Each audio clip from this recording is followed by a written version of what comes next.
Welcome to Everyday Heroes, Unmasking Triumphs and Trials, where we celebrate the extraordinary and everyday people. Today, we spotlight Vanessa Guerrero, a devoted mother and wife striving for a brighter financial future for her family. From overcoming youthful challenges to attending a life-changing sales convention in Atlanta, Georgia, Vanessa's story is one of resilience and transformation. She shares hard-earned lessons, proud achievements, and the battles fought to pursue her dream of becoming a financial professional. Join us for an inspiring journey of triumph and determination.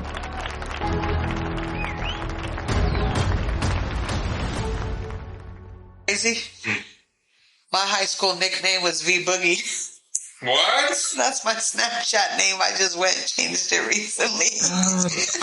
Why you changed it? Everybody from high school refers to me as V Boogie, and then people where I worked at Quality Bicycle Products was like, "Yo, what's your nickname?" And I had told my supervisor one time. She was like, "Yeah, my nickname is V Boogie," so everyone started calling me V Boogie. They was like, V Boogie, like A Boogie with the hoodie, and I was like, "Who's that? Like, who's this fool over here trying to take my name?" You feel me? What? I was like... And you're just telling me this now? Just telling you now. How many years ago were you in high school? I graduated in 2001. I graduated when I was 16 years old. I told you that the last grade that I actually completed was 5th grade. I didn't even actually complete 5th grade. I went to Samuel's Elementary when I was removed from the home, so I didn't even get to finish 5th grade. What? Yep. I went to the first program. It was a wilderness program for 30 days. And you were lost in the woods? And you were basically like backpacking in the woods, like military style. Wherever the sun went down is where you laid your cot for the night. And I was like, yo, this ain't for me. All the bugs and stuff, I wasn't feeling it. So I ended up dipping out.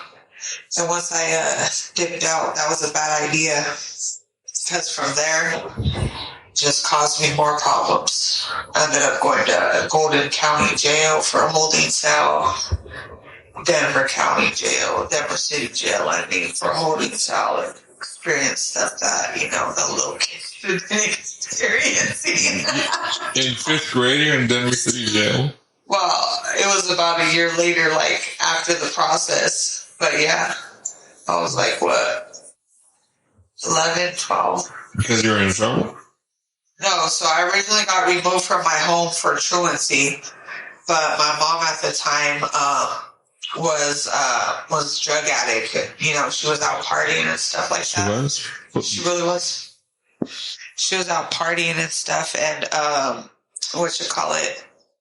he went and told the judge that I was a bad kid. I wasn't waking up for school. You're a bad kid. I wasn't doing what I was supposed to be doing when the whole time she was a bad mom.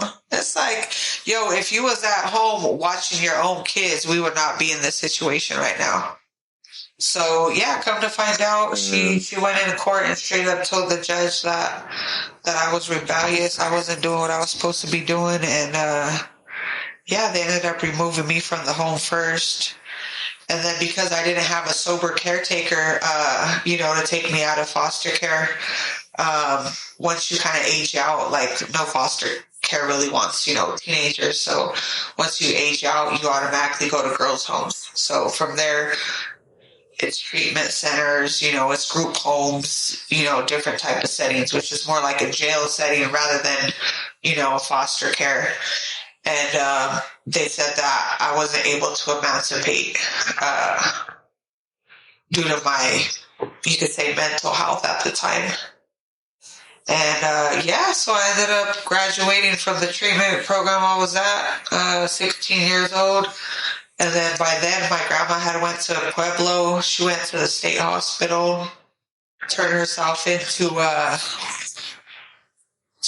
rehabilitation, came back clean, and pretty much got me out when I was about to age out. Talk about crazy. Around what age is that? That was about 17. So, wait. So I graduated at 16. I completed the program. Because I didn't have a sober caretaker, I wasn't able to leave. Even though I was done with the program, graduated high school, had my high school diploma, I wasn't able to emancipate, so I literally was just living there. What? It was my home away from home. So hold on. I'm gonna ask you something. You don't have to answer it. You just move on. Yeah. But you said, correct me if I'm wrong, you were in and out of group homes? Or you were in a group home? Well, I was in group homes, but I would run away from the group homes. So then them group homes wouldn't want me back, if that makes sense. Why would you run away from the group homes? Because I didn't want to be there. I would run away from the group home to go back home. Even though I didn't technically have a home, you could say, but I would always go and find my mom. Even though your mom didn't want you to. Even though my mom didn't find me. My mom didn't look for me. My mom didn't, come and visit me. I got rid of your ass. I hadn't seen my mom for a couple of years when I was up in the mountains. I was up in this treatment home. It was in Green Mountain Falls, just outside of Colorado Springs. That's El Paso County. And she would call me and say, "Oh, I'm going to go up there and see you, for Christmas. I'm going to show up in December." The treatment facility would even offer to buy her a ticket, and she wouldn't ever show up, dude. So I'd be like, "Wow, this lady ain't come to see me, so I'm going to have to go pay her a visit." Oh, okay. All right. So you sneak out and go see your mama. It's just crazy how the brain of kids work. Even when their parents don't want you or want them, you still go out and look for your parents. In a kid's eyes, there's just not a bad parent. And I got nothing but love for my mom, you know what I mean? She wasn't there when I needed her, and she wasn't, quote unquote, a good mother for me, but she's one hell of a grandmother, and I can't thank her enough for that, Hey, so learn from her mistakes. Hey, that's what I'm saying. I'm like, well, I'm glad you're a great ass grandmother, because you was a shitty mom. With all due respect, mama, if you ever hear this, I still love you. Don't whoop my ass. Just playing. So when you turned 17, you graduated. And then where'd you go? When did you have your first kid? Or when did you get married? So when family life start?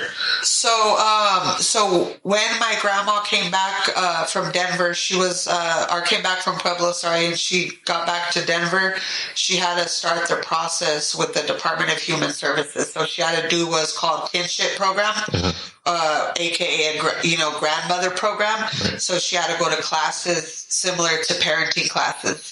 She actually had to get a certificate of completion saying that she, in fact, went to this kinship program, completed it successfully, and is able to be a grandmother. You know what I mean? Mm-hmm. So once she completed that, then I was allowed home passes. So then I started going home on the weekends, which is when I had met my now husband. Okay. And, we was still in the friend zone. We was talking. So how'd you meet him?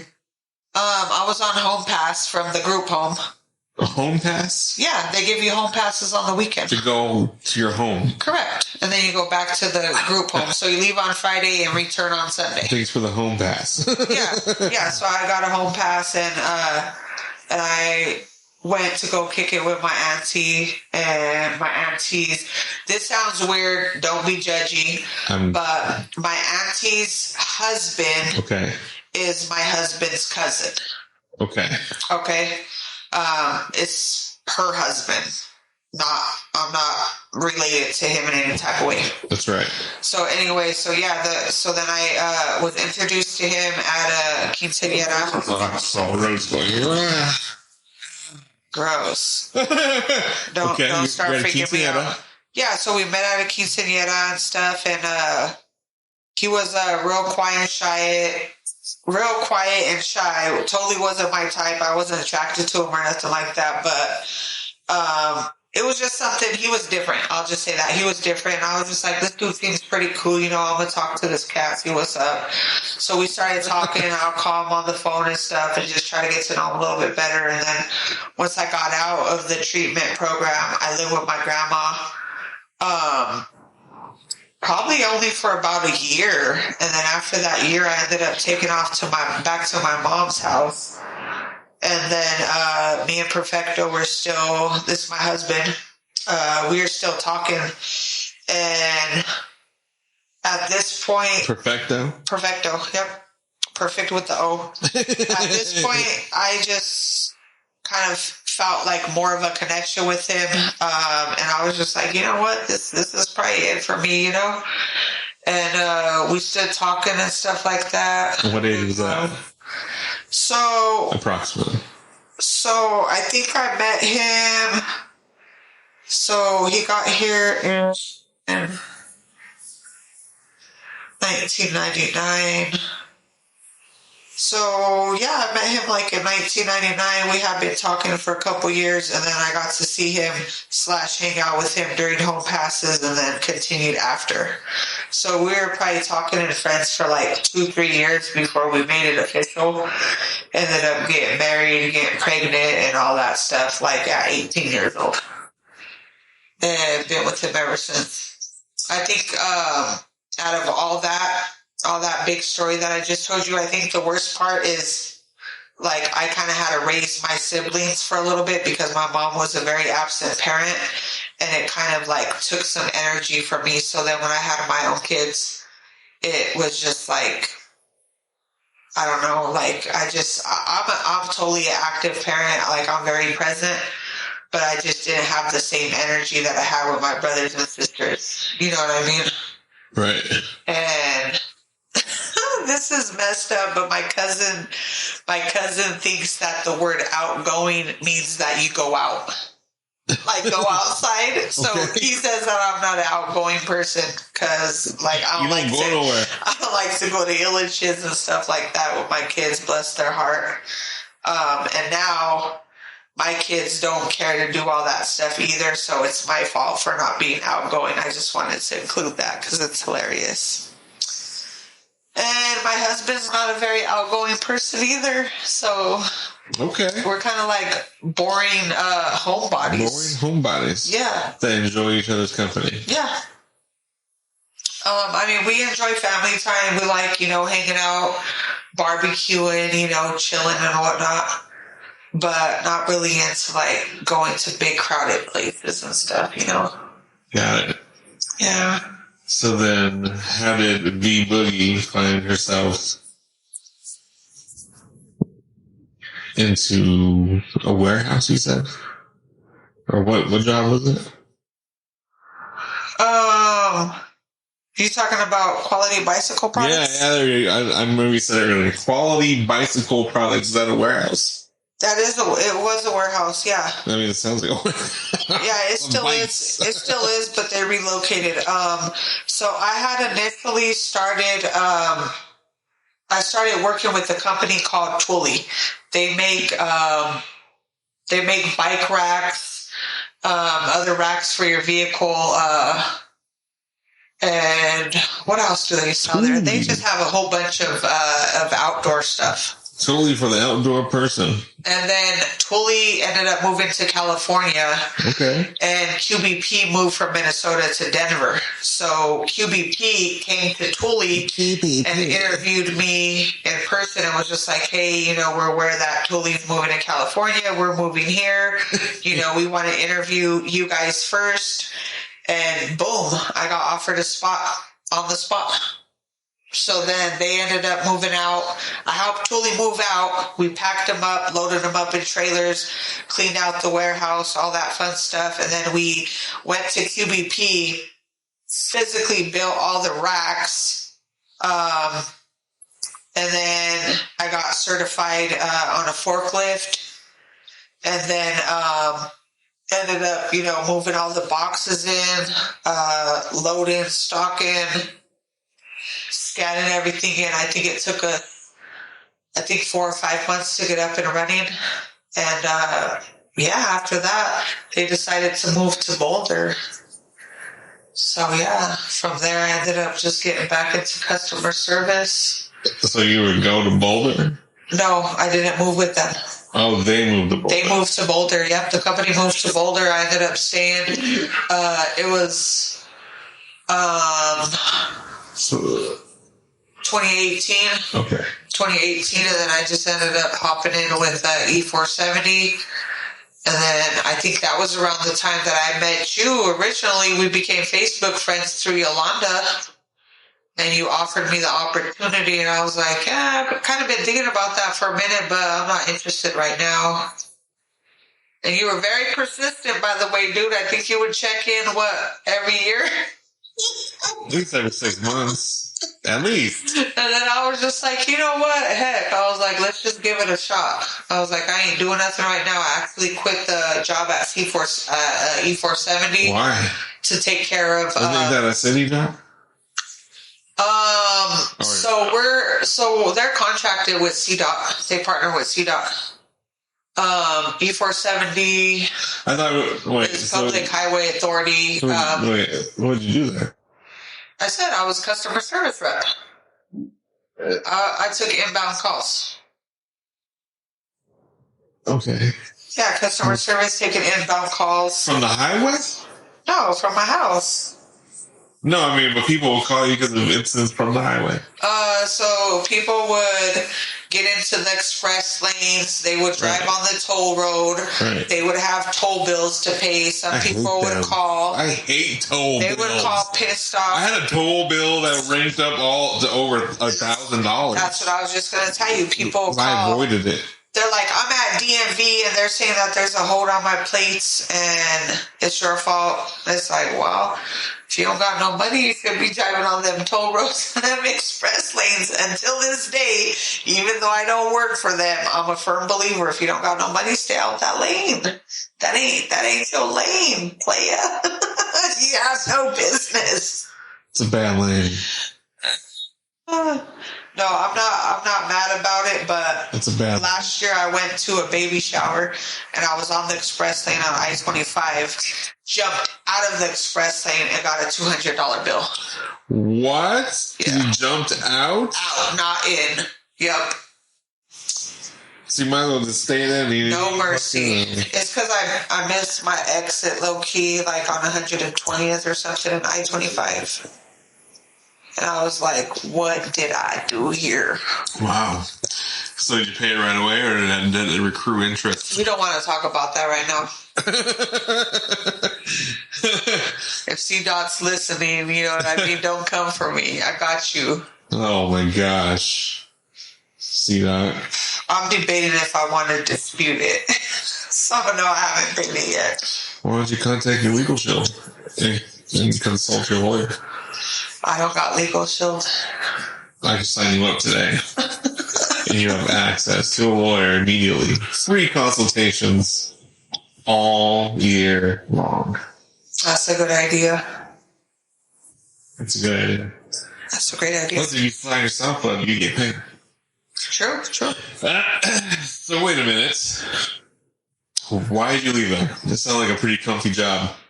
Oh, I was telling you because my sister needed to turn herself into rehab. And we're having a family... your sister that you raised. Yeah, one of them. My sister was...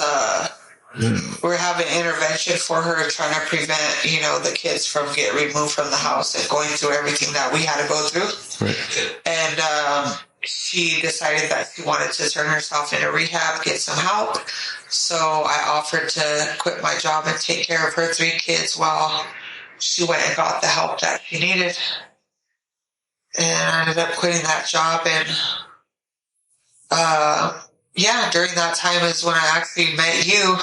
Well, not met you, but actually accepted the opportunity. The opportunity to join. And what made you? Because you said that you've been thinking about life insurance.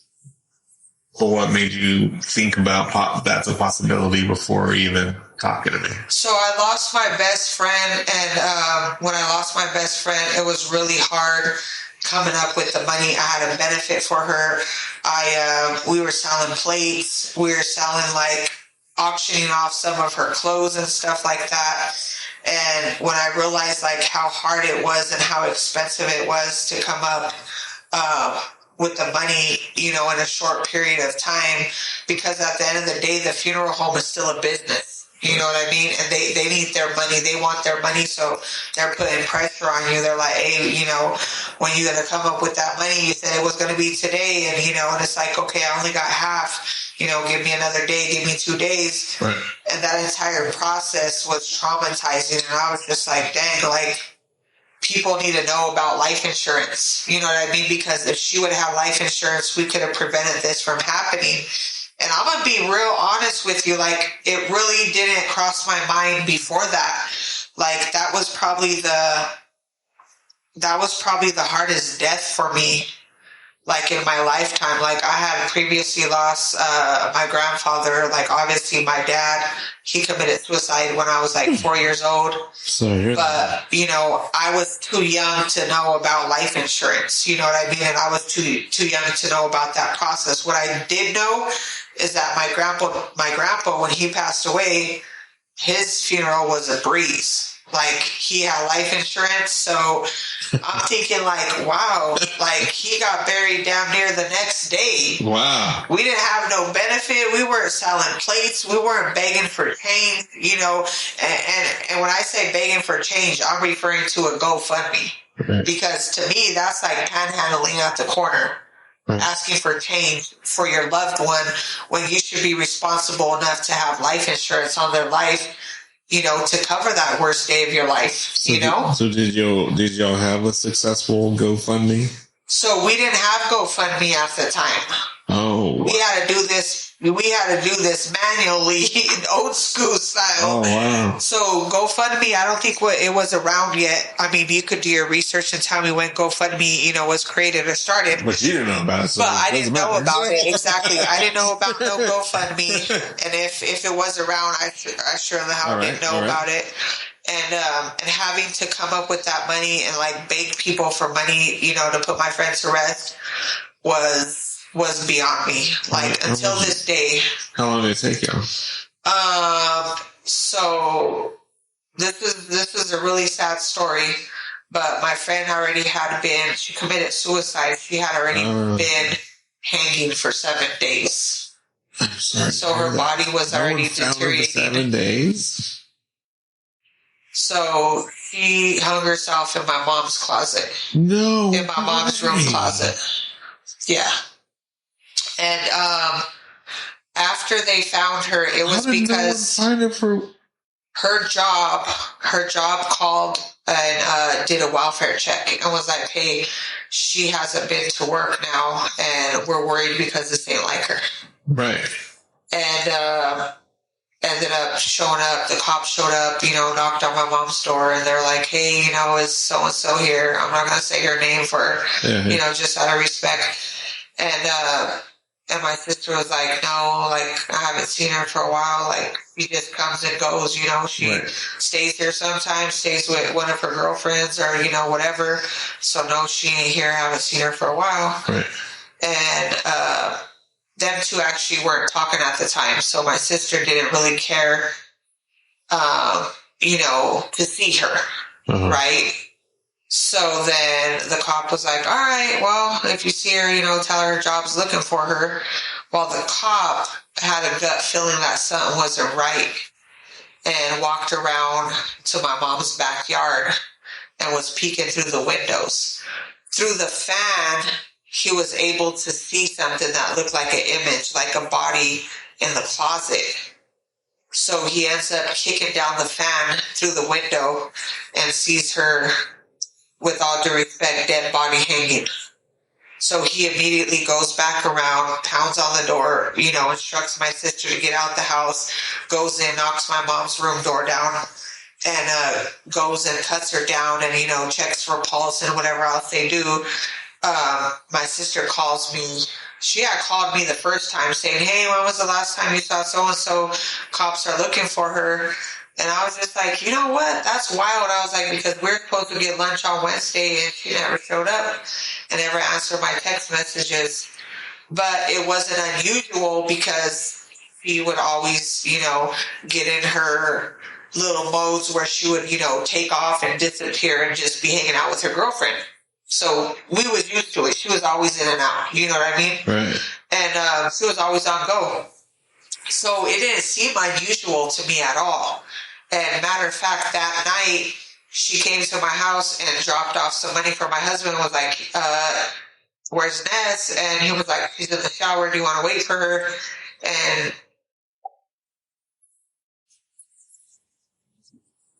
what's that? Oh, please, it's the neighbors. someone knocked on our back door, dude. What the heck? That's creepy. So then, I'm gonna say no. I'm gonna say no too. we're gonna let it slide. So no, this is crazy, but she literally came to my house the night she took her life, and she told my husband, she wasn't gonna sit around and wait for me to get out the shower. She was like, here, I just came to give her $10 for gas because she took me to work the other day. So she literally was paying off her debts and her dues before she took her life. Could you believe that? Just mind-blowing, dude. Crazy. What? So I didn't think anything of it, and I was just like, all right, cool, I was just like, I wish she would have stood around. Like, later on, when I found out what happened and stuff, I was just thinking to myself, like, dang, like, I wish she would have waited, because I know I would have talked her out of it, because I have plenty of times before. But going back to the day of, my sister calls me. I'm at the DMV, and she's like, hey, have you talked to so-and-so? And I was just like, letting her know, we had plans Wednesday for lunch. She never showed up. Whoop-de-whoop. That was in the story. She was like, all right, cool. Well, I was just like, because the cops are here doing a welfare check from her job. I guess she hasn't been going to work. And I was just like, okay, weird. I immediately felt like I needed to throw up, vomit, nauseous, knots in my stomach, knots in my throat. Something didn't seem right after that. As I'm driving back home, my hands are damn near shaking on the steering wheel. Sure enough, my sister calls me back, hysterical. I couldn't even understand what she was saying. All I know is she was like, she's dead. And I freaking hung up the phone. Her? No, the cop. Because the cop went through the back, remember, knocked in the fan, knocked off the fan. For the welfare check. Okay. Found her hanging, immediately went to the front of the house, told my sister, get the hell out the house. Don't move. Don't go nowhere, though, because you're a prime suspect. Right. Because you're in the house right now. Right? You gotta wait for homicide to get here. So then homicide shows up. I show up. And they're like acting so sketchy and weird. Like if we did it, like it's the worst feeling in the world. And we're already freaked out enough, due to the situation. And, the cops like, don't move, like keep your hands where I could see them. Homicide detective's gonna go in and ensure that there ain't no foul play. And we're like, excuse my ignorance, what the fuck is foul play? What is that? And who does it or what? I didn't know what the hell was going on. Like these are homicide terms, right? So y'all looking the possibilities. Right. Of someone helping her, exactly. Making it look like she died that way. Right. So my sister's like freaking out because they're treating her like a prime suspect. And then mind you, I didn't even want to discuss this because it's embarrassing, but weeks before, my sister, she used to work at Ross. Weeks before, she would always send everybody pictures and be like, hey, look what I found, because she does like stalking on Wednesdays. And if she finds something super cool or, say some Jordans, right, for the low, she's going to be like, hey, look at these Jordans, are your size. Do you want me to save them? Yes or no? Right? And then my friend, she has sent her some Air Maxes, like in all kinds of different colors, like 4 or 5 pairs. And my friend was like, oh, grab them for me and I'll pay you when you get to the crib. So my sister bought them, gave them to her. She never gave her the money.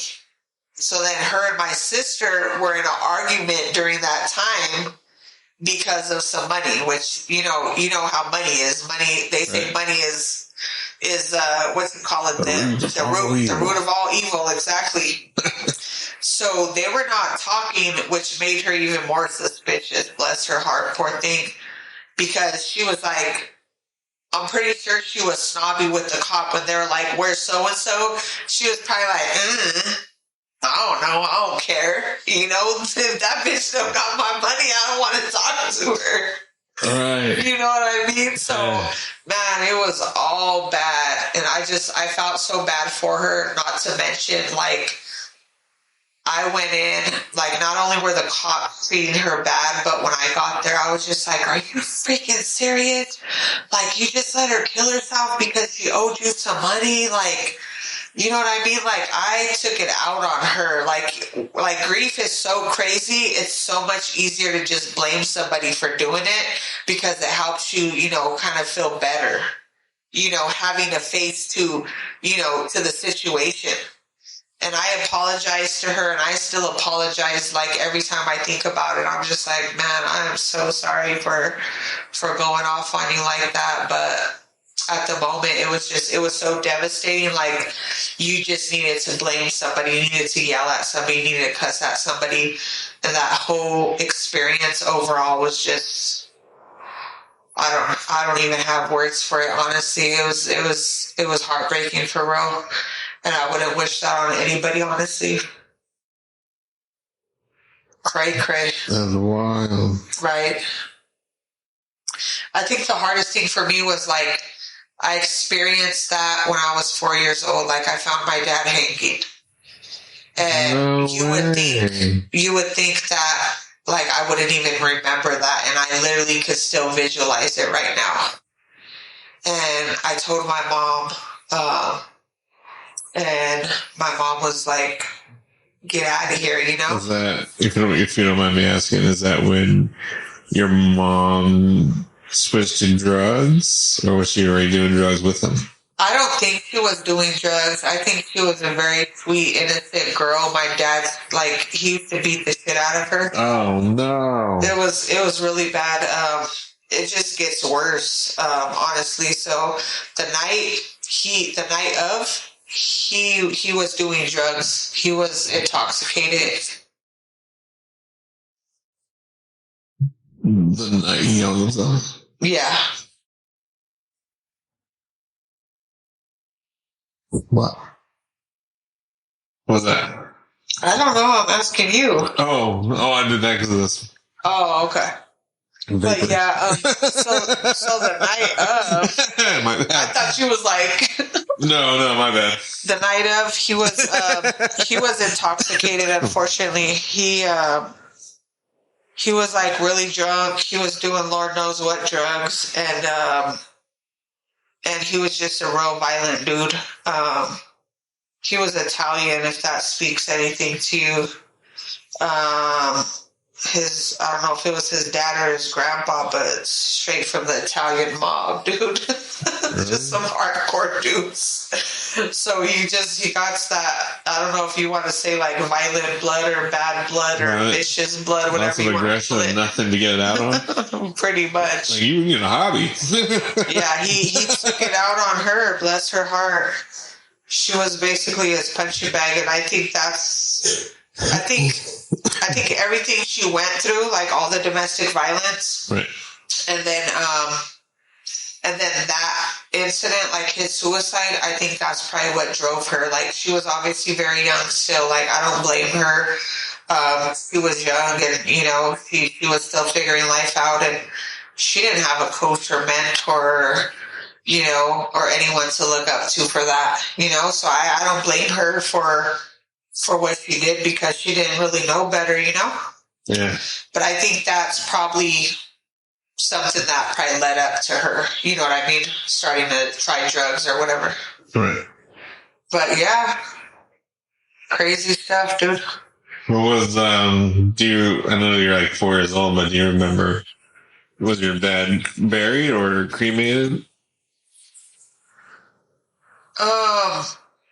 So all I remember is that I woke up and I was attempting to go downstairs to go see my mom, and he was just hanging on the stairs by a chain, and his neck was, like, barely hanging on.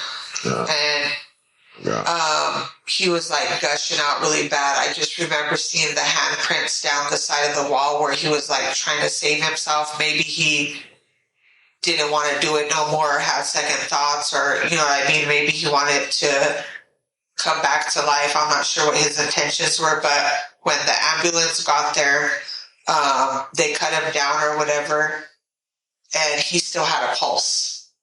And when they got to the hospital, they said that he was in a vegetable stage, and that they kept him on the machine for a few days until his mom was able to make it there. But they had to make the final decision to turn off the machine. Yeah. They said that he was going to be brain dead because he lost too much oxygen, too much blood to the brain. So, unfortunately, this is the sketchy part, though. The sketchy part is this happened in Pueblo, Colorado. That's where I was born, in Pueblo. They put him in a body bag. And I'm not sure at what point they realized that he actually had a pulse and took him to the hospital. Right. I just remember this big old yellow truck pulling up. It looked similar to like our fire trucks, but it was a little bit shorter than our fire trucks here in Denver. And I just remember seeing them carrying out a black bag. And I'm thinking to myself, like, dang, dude, like, this is it, you know? Right. And then I don't really have a memory from there. Like, I wasn't invited to the hospital. You know what I mean? Right. So as a child, I didn't get to see that or experience that because I obviously had seen plenty by this point. Right. So my mom, I'm not sure, you know, what we did during that time. I don't really recall. But I just know that I didn't go to the hospital. I didn't go to the hospital with them, so I don't know, you know, what exactly happened from there. And I really don't recall, like an actual funeral, but my dad was buried. He was buried. He was buried, and when I try to go see him, because he's in do you know Alamosa? Yeah. He's buried in Alamosa. I found his dad, and we actually buried his mom with his dad. But when I asked the receptionist if I could, you know, find my dad's gravesite so I could, you know, just out of respect get him a headstone, right. He's lost. He's lost? Yeah. The location that they directed us to, like, is nowhere to be found. Yeah, so this little cemetery is like super sketchy. I think that they keep reselling the same hole, as sketchy as it sounds. And it's in like Canosa.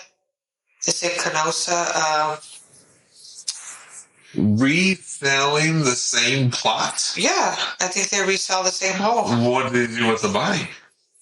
I don't know if they bury them on top of each other or if they dig them out and so you're saying unless you stay there and watch them put... Dude, the only reason why I'm making this up, right? You can call me crazy if you want, right?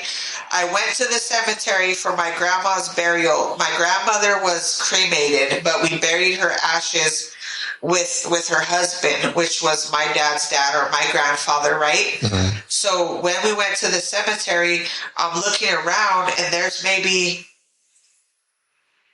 about 50 headstones. Okay. Right? And my dad committed suicide in 1989. And it's like, you're going to sit here and tell me that only 50 people were buried since 1989, right? Up until 2022, right? So it didn't make sense to me. And I'm just like, okay, where? I'm looking at the sign, right? There's like a map. And it says, I don't know, about 300, 400, 500 people's names on there. But there's about 50 headstones. Okay? And it doesn't look like there's even a spot to put an extra headstone.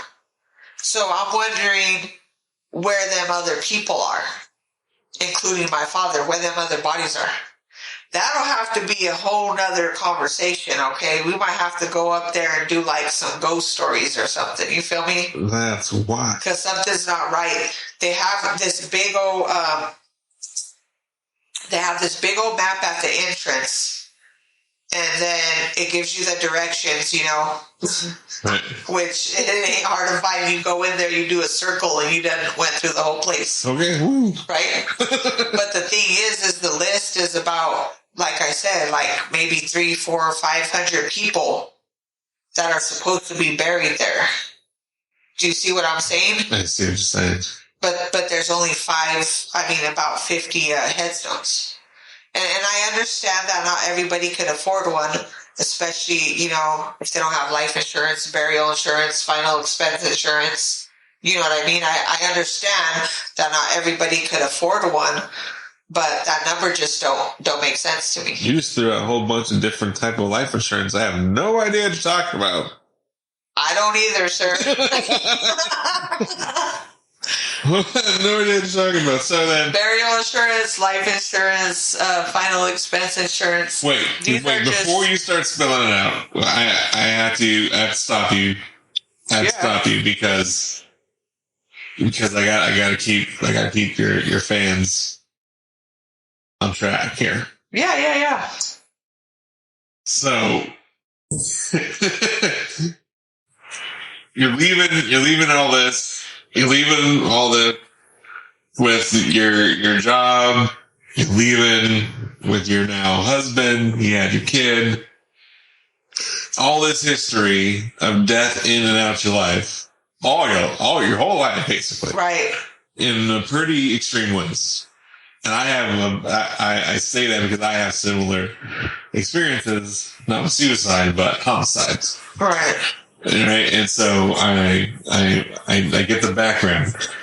So this is where I see the trail that led you to wanting to life insurance. Uh-huh. But what made you finally say, yes, I'll go to class? And what was your experience like when you went to class? And how long did it take you to get the license? Sure. So going back to my why is because I lost my best friend. She committed suicide. We had to raise a bunch of money in a short period of time. It was hectic. And I thought, like, if she would have life insurance, we wouldn't have gone through all that. And I thought to myself, how many people don't know about this and how many people could I help? You know, so that was my immediate why. And I was just like, man, I don't know where to start. I don't know how to find it. I don't even know if this is the job title or position or if this even exists. Do you feel me? Okay. Because back in the day, we only had one life insurance agent for the whole West Side. You know what I mean? It was just this one dude who would pull up in his little brown suit with his little briefcase collecting checks every month on the 1st. Okay. You know what I mean? Right. So I'm just like, I don't even know if it's just this dude, you know, who does the life insurance for the West Side, right? So that was my original why. And then you had been sharing the good news with me for a while, and I really wanted to do it, but I was kind of in a position where, you know, I wasn't 100% sure, you know, when I wanted to start. Like, I knew I wanted to do it, I just didn't know when I wanted to start. Right. So once I had already quit my job, you know, to take care of my nephews, then I was like, this is the perfect time because I could do it on my time. You know what I mean? It's a perfect opportunity. I just need to make time to go to class or whatever, dedicate myself to 2 weekends at the time to get my license. And that's exactly what I did. I ended up saying yes. You showed me the business. I was very much interested, you know, since the first time you offered it to me. I just wasn't ready at the time, if that makes sense. Right. So then once I said yes, I was like, all right, cool. You know, immediately scheduled my class to get my life insurance license, which is called the pre-exam first, right? So I scheduled my pre-exam. I had to dedicate 3 days to be exact. I went Saturday and Sunday one weekend, and then Saturday the following weekend, and I ended up testing out of class. Once I tested out of class, I was able to go ahead and schedule my state exam. And then I think I scheduled my state exam probably a week out or so. Okay. And then due to licensing and stuff like that for onboarding, you know, with the company, unfortunately, it takes 3 months before you get appointed, before you're able to write business. It took 3 months? It did, yeah. Why? Because of our licensing specialist procedure and process. What? But I mean, the actual licensing. That wasn't for me. As far as testing and stuff like that. I got licensed. I wrote business next day. It's really smooth, but as far as me, that was the only complicated process. Was like, boom, you know, I went to class, boom, I passed my state exam, and then, you know, I just, the frustrating part was you're not able to just write business the next day, unfortunately. But that's not supposed to be the process. You know, that's just how it happened. That weird that you had that experience, because mine was the exact opposite. Yeah. I got appointed. You're saying it took 3 months to get appointed, not Correct. To write business. Both. What? Why did it take 3 months to get appointed? Because that's how long it takes. You have to do the 90-day bonus. That's just the process, unfortunately. Which is by far the most frustrating part. But, I mean, if we think positive, it's worth the wait. Oh, okay. So when I came in, I didn't do all that. That's why I. So you're saying the bonus is new? No, it's not. But I came in already licensed. Oh, okay, I got you. So you didn't have to go through that waiting process, right? So you and I came from two different paths on that one. But yeah, so if I ever offer somebody, but you're talking about the field training bonus. Yeah, the field training bonus. You still have opportunity to earn money. That's and what. Stuff, yeah, don't say no names. I won't say no names. Yeah. She was fucking me up on all that. I was like, I don't get it. And he. And so, all right. Yeah, so that is a very frustrating process. But besides that, like the actual licensing process is pretty smooth. I think the and training is super freaking cool. Amazing if it's done right. Yeah. So you and I need to find a way to make it get done right. Correct. Right, exactly. In a fun way. Right. Yeah, because 90 days is a long time, dude, and to retain somebody's interest for 90 days is tough. They'll have to earn money. Yeah, but, I mean, if they... You know how certain people come into the business, we ain't going to say no names, right? Yeah. But there was this one person who was like, I only want to write business. Perfect. I'm not interested in selling other products that we offer, right? Perfect. And we was like, cool. You know what I mean? Like, hey, you do whatever you want to do. You know where they at. Well, what are they doing? And then they were like, never mind. I don't want to do nothing at all because they couldn't pass the exam. You remember?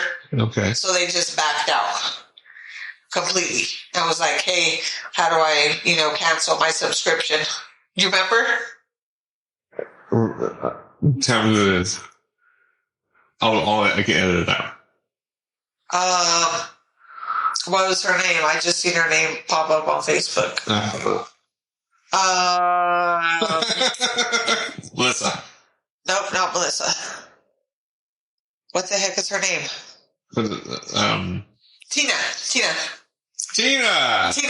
Yep, so Tina went to class. She left early. Didn't go back the next day. We rescheduled her. She went, supposedly gave it her all, and didn't pass the damn test. So then she was like, just quit. And it's like, dude, I know people who've tried to pass this test 20, 30 times, dude, and didn't do it. Well, how? Do you know the Montezes? Oh, we shouldn't even be talking about them. Yeah, I don't think that. So wait, so when you went to class, yes, did the pre-exam and the actual exam on a level of difficulty, we'll just say scale 1 to 10, 10 being the most difficult, where do you list it?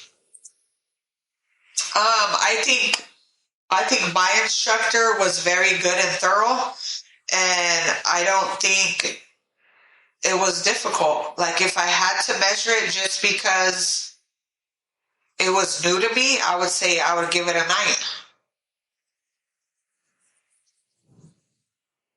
That's pretty hard. That sounds pretty difficult. Hold on, 9 being more difficult or less? 10 being the most difficult. Okay. I would give it a 1 or 2. That's really simple. It was pretty simple. I just went from, wait a minute, that sounds really difficult to wait. Yeah, sorry, I didn't. That sounds really simple now. What do you mean 1 to 2? No, I would only give it 1 to 2 because, like, learning something new is not easy. You know what I mean? And life insurance is different. So it is a little complicated as far as, learning new terminology and stuff like that. But the course itself, the instructor and instructions, made it simple. Like, we also, played games and stuff like that to try to retain some of that memory. We did Kaboo. You remember? Right. So, I mean, I was acing it. I was doing good, but I think the hardest part about my entire book is definitely, the back of the book, which is ethics, which is also the most important part. But it's the hardest to remember because it's so much information in so little time that you have to retain. You know what I mean? Yeah. But besides that, like, you have all the tools that you need to pass the exam. You have all the tools you need to be successful. Absolutely. You know what I mean? On my end, I would rate it a 9.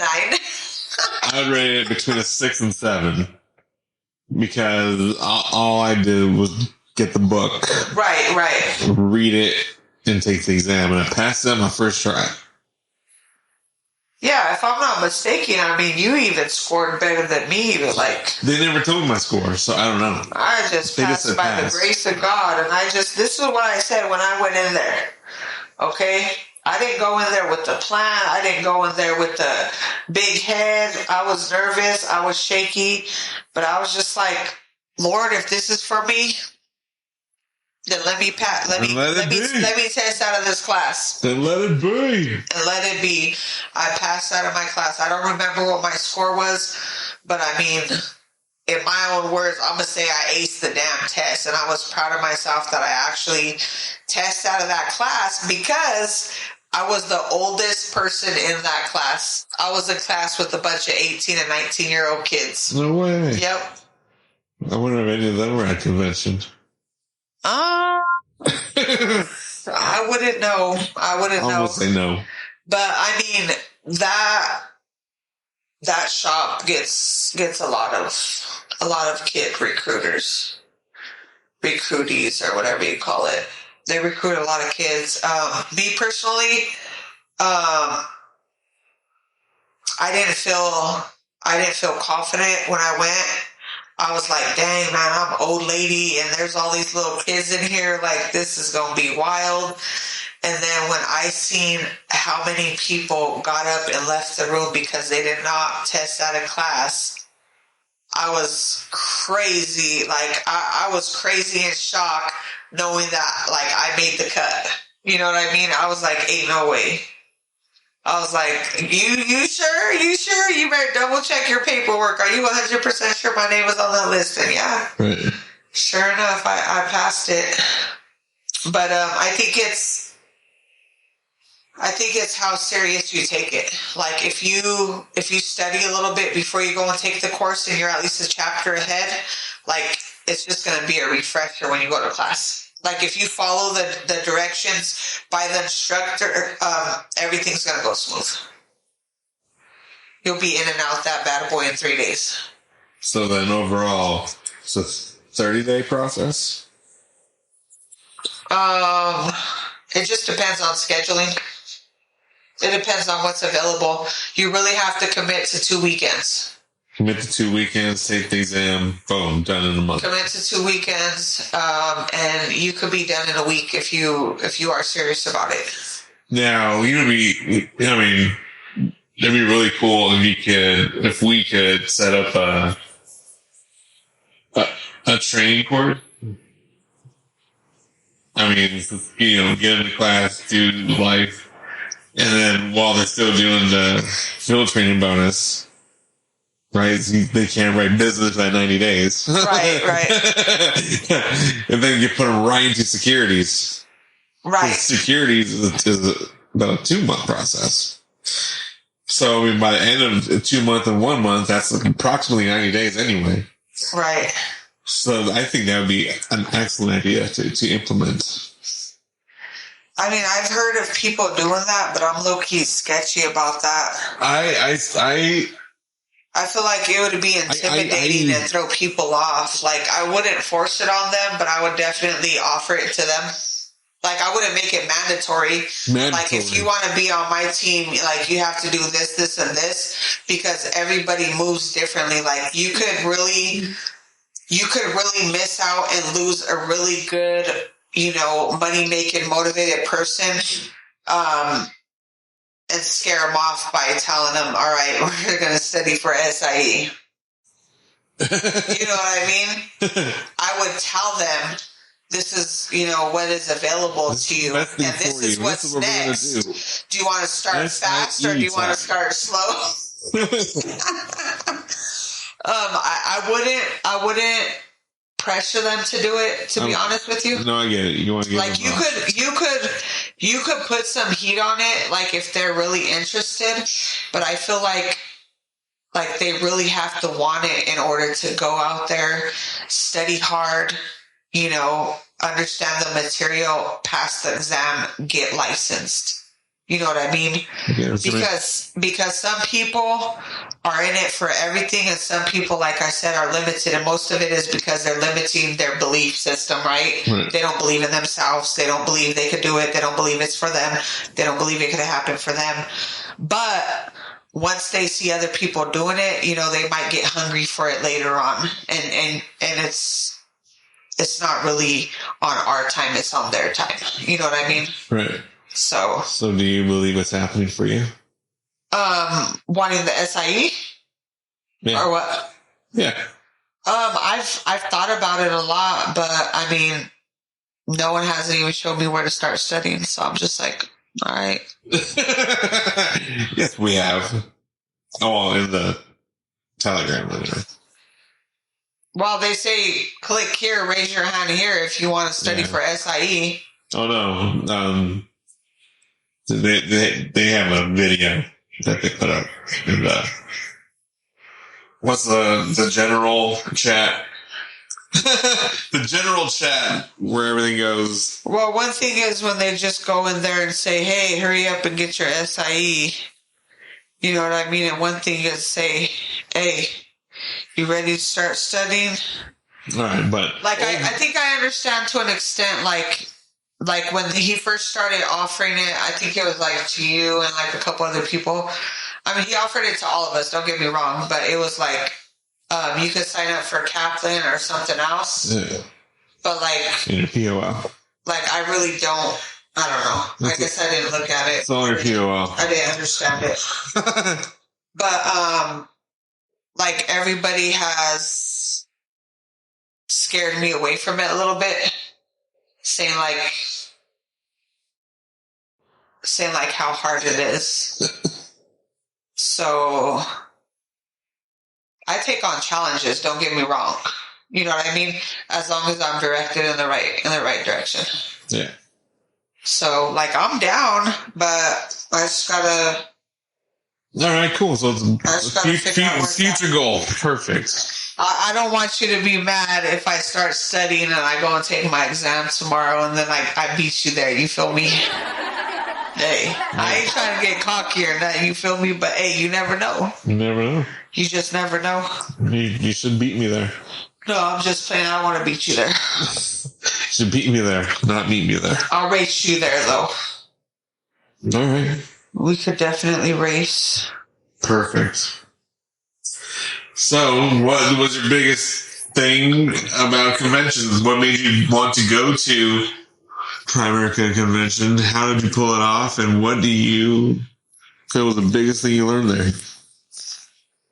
That was a lot of questions in one question, dude. So you're going to have to slow down. Your story of convention.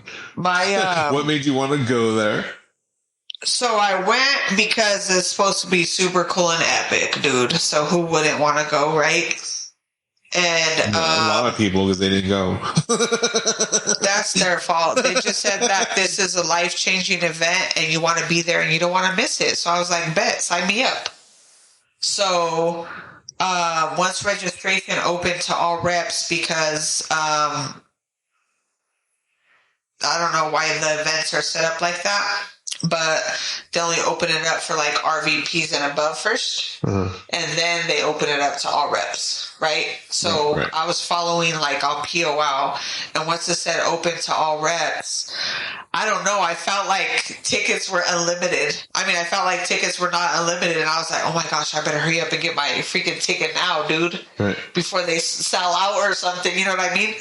So the second that I see that option, I was like, dude, I am getting my ticket right now, because, if I wait or if I procrastinate, I might, miss the opportunity. Right. So I didn't double think it, and I was just like, you know what? I'm going to commit now, because then I'm going to try to find excuses not to show up later on. Right. You feel me? Yeah. So what I did was I just went and purchased the ticket on credit. Right then and there. Boom. It was like, boom. That's sweet. Yeah. So that was my way of locking in and committing. Because otherwise, I probably wouldn't have been interested if I would have overthought it. So, yeah. And my takeaway was really easy, to be honest with you. Like, we saw a whole bunch of hard work pays off. You know what I mean? And that was the biggest message, is like, get your ass to work. Right. You know what I mean?